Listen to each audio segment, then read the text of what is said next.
Assalamualaikum warahmatullahi wabarakatuh. Waalaikumsalam.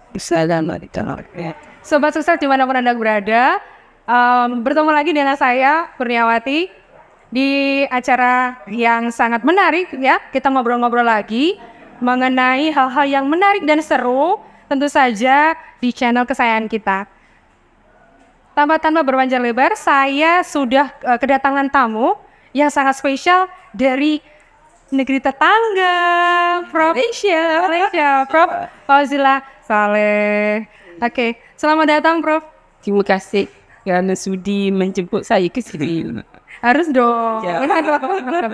Karena pepatah mengatakan tamu adalah raja. Gitu. Terima kasih. Terima kasih. Ya, saya juga berterima kasih sudah Prof, meluangkan waktunya untuk kami belajar banyak dari Prof. InsyaAllah saya akan cuba share apa info yang saya dan also experience yang saya ada. Alhamdulillah. Kesempatan kali ini juga kedatangan tamu Bapak Dr. Haji Nuradi SSMM. Selamat datang Bapak. Terima kasih. Baik. Ketemu lagi. Baik, pada kesempatan kali ini saya akan coba bertanya-tanya dengan Prof tentu saja tentang isu-isu ekonomi apa sih yang lagi hits di kalangan muda-mudi, di kalangan era-era yang saat ini, today's issue gitu ya.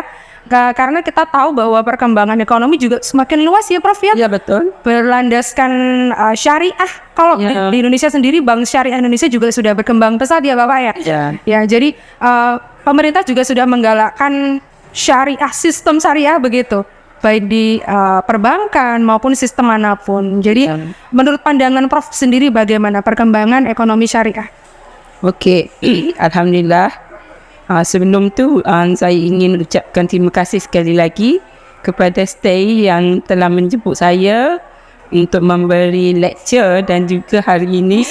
Okey, sebenarnya ekonomi Islam adalah penting untuk perkembangan ekonomi dan juga negara.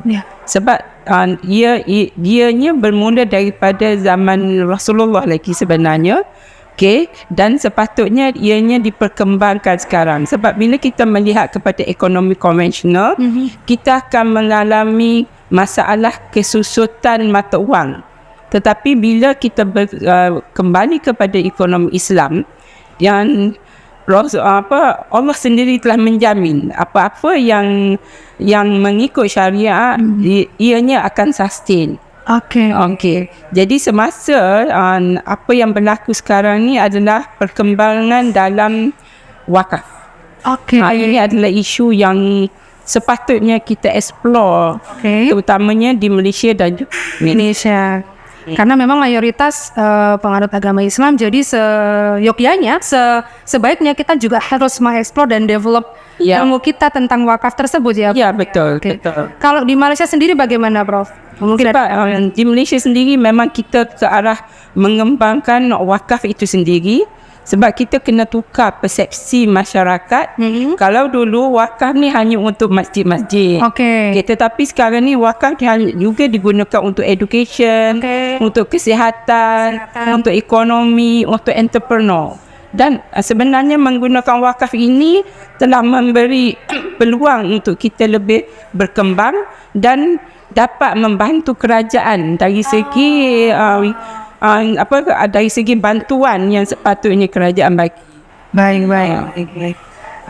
Menarik sekali, Prof. Bagaimana dengan penelitiannya, Prof? Juga sudah banyak melakukan, para akademisi di Malaysia juga sudah banyak melakukan penelitian. Ya, betul. Alhamdulillah, saya sendiri memang bidang saya dalam pengurusan risiko atau manajemen risiko, dan saya banyak explore kepada kumpulan miskin.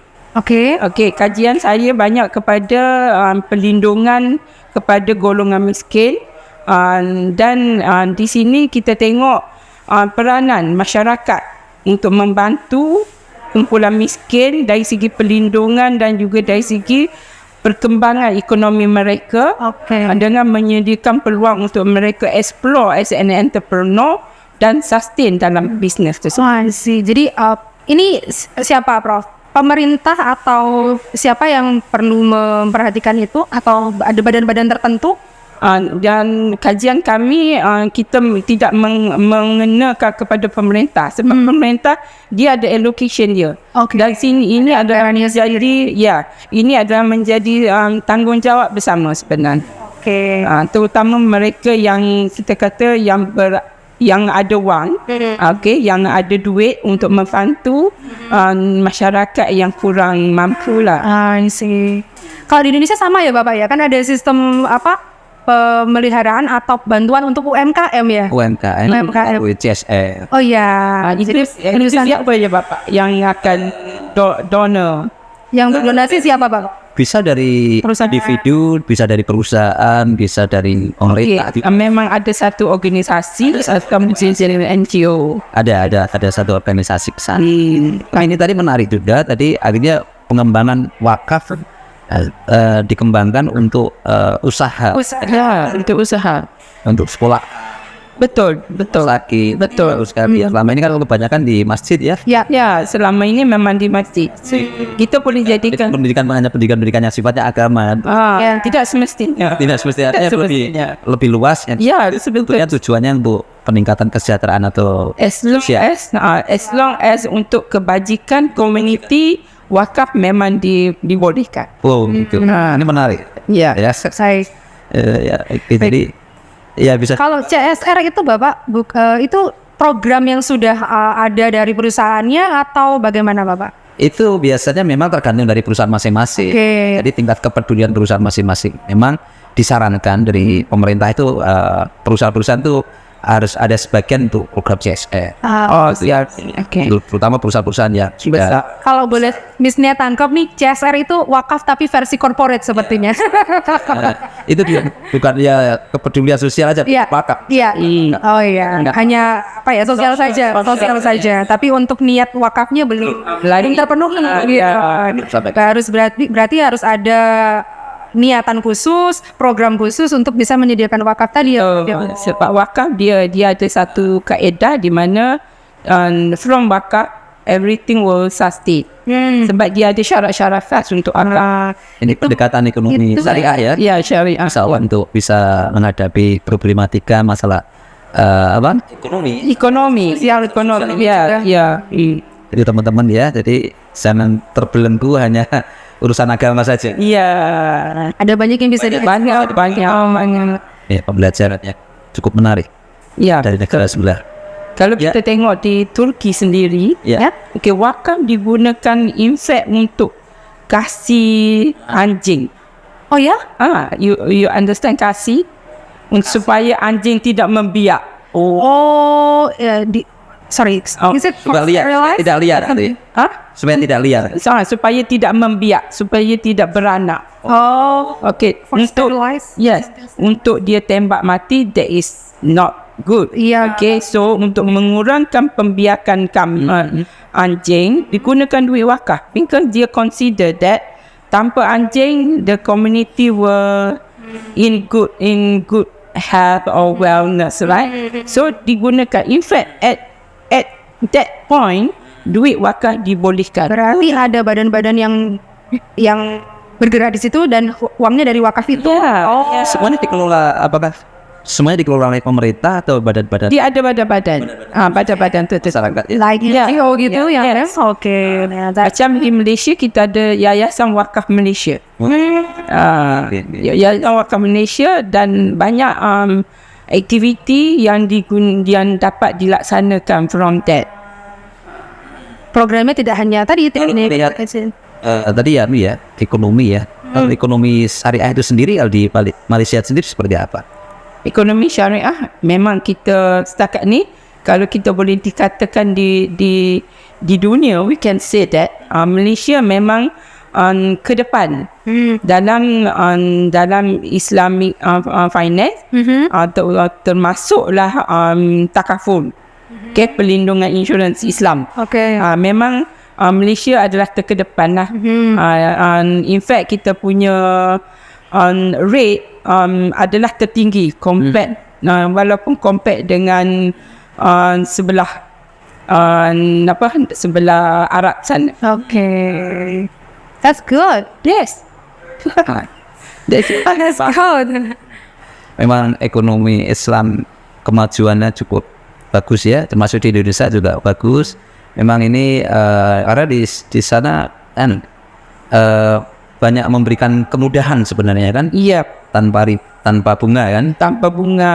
tanpa kalau telat bayar Interest, tidak ada penalti, Tak ada penalti. tanpa sita, Ya, tanpa meminta, ya. flat, tidak. That's why kita tengok kenapa kegagalan konvensional. Because ini adalah antara perkara-perkara yang tidak dibolehkan dalam syarak. Ya, Memang itu kan penindasan. ya penindasan, Penindasan. bertentangan dengan Syariah. Well, subhanallah ya. baik. Luar biasa, nanti kita belajar lebih banyak nanti ya. Tentu saja bila ada kesempatan mungkin Prof bisa nanti kalau misal belum berkesempatan dalam waktu dekat kita bisa Zoom meeting. InsyaAllah. Kita bisa bertemu secara online. InsyaAllah, insyaAllah. Sekarang ni dah tak ada batasan. Ya, betul.